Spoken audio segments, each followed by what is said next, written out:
We're back in Rizal. Goal is to go to Mount Purro. If you remember a few videos ago, I think a month ago, we failed to reach Mount Purro. So now we're taking our chance to get a revenge climb, starting at Pintong Bukawe first. So we get cut like a few kilometers, but we're doing the loop. So little off course, give or take 20 km. Bit of exploratory on the other half because I haven't been there. So it's gonna be fun.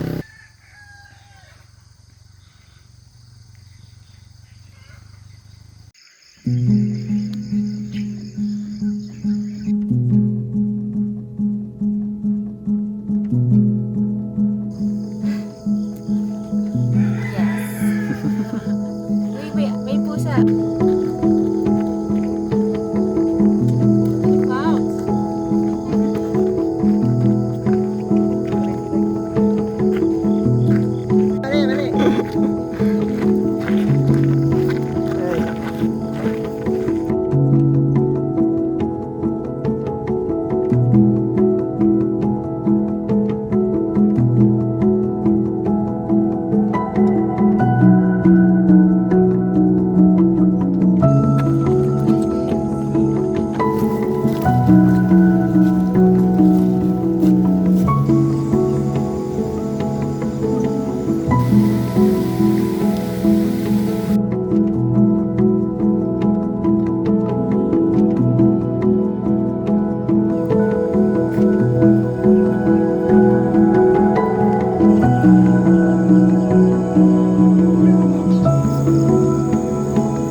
Finally, we arrived at Mount Purro. Finally, it feels good coming back here. Last time we failed to arrive here because of the weather, lack of resources, etc., etc. But now it feels so good. There's a structure here made for us. Wow! But we're gonna take a break here before going down. Hope we have enough resources to make the whole loop because we're running out of water. Bagay itong dalawang to eh. Siguro may something. May something ba? May something itong dalawang to.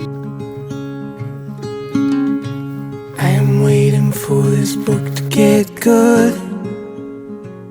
I do not have your patience, so I'm driving up to Chicago. I'm getting weird looks at gas stations. I did not bring a winter coat. I do not have your foresight.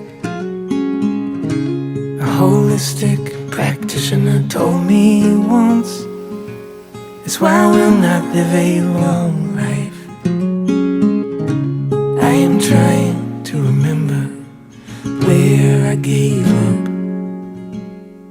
If it was not in Iowa,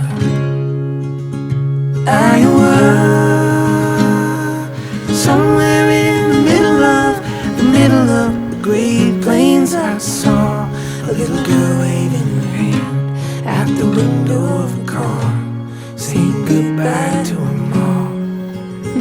Iowa, where the tall grass prairie used to ripple like the ocean in the breeze, and the hummingbirds still suckle from the flowers in the trees. It'd bring you to your knees. I can imagine my whole life,